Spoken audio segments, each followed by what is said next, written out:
Okay guys, so now we're going to show you how to cook the vegetables for your zero willpower meals. So there are four main vegetables we like to use. You can see them here. Basically though, the way you cook all of these vegetables or any vegetable in the zero willpower system is going to be the same. You're going to be steaming all of these, and the best way to do it is with this right here. This is a little thing that fans out, and you can put it in the bottom of your pot, and all the vegetables will just rest on top of this, and you'll have boiling water beneath this basically. And the boiling water, the steam will come up, and you'll have a lid on the pot, so your vegetables are cooked by the steam. And this is the best way to do it, but if you don't have this, you can still steam your vegetables. All you have to do is put about 1 inch of water on the bottom of the pot, put your vegetables in, put the lid on, and they'll steam right up. And Dana, why don't you tell us where do you get these from? We actually, this one we picked up at Target. You know, it's pretty cheap. Target, Walmart, grocery stores even, we usually have it. Pretty much anywhere you can get it from. Okay. And again, with the system, we like to steam our vegetables.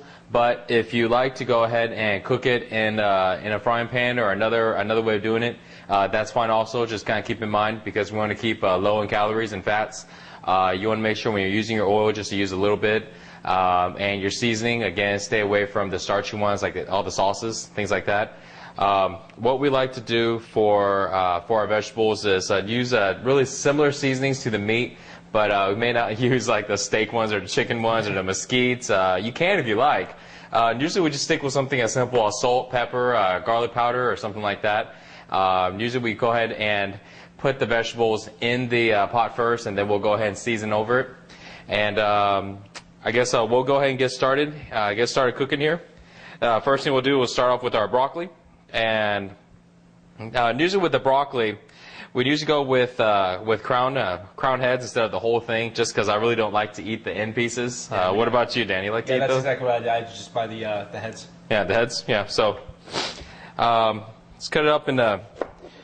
Usually, I like my pieces to be kind of medium sized. I don't really want them to be very small.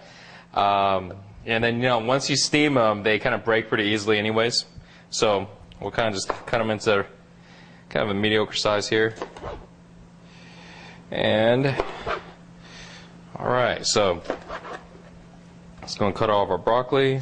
So important thing to know with vegetables is that this looks like a ton of stuff, but we're actually only showing you part of what we're actually cooking.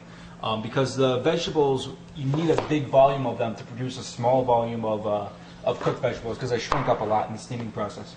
Yeah, especially on spinach. Yeah, definitely. Yeah, we actually have like a huge tub of spinach, which really only make like maybe like 4 or 5 meals. Yeah. Another really important thing to keep in mind with the vegetables is that even more so than with the meat, I think, they cook a lot in the microwave. So you want to get them like very, very crisp when you cook them. For the first time, and just keep in mind that you're really only cooking them, I would say, probably like 50–60% of the way, and the microwave is going to do the rest. All right, and another thing that really helps with that process is keeping the pieces big, like Mike is doing. When I first started, I used to chop them really, really small, but I find that in the microwave, pieces like that can kind of disintegrate. But bigger pieces, they're going to be still crisp, and they'll be soft, so you can break them up if you want. Yeah, broccoli sometimes turn into mush if you keep them too small, right? Yeah.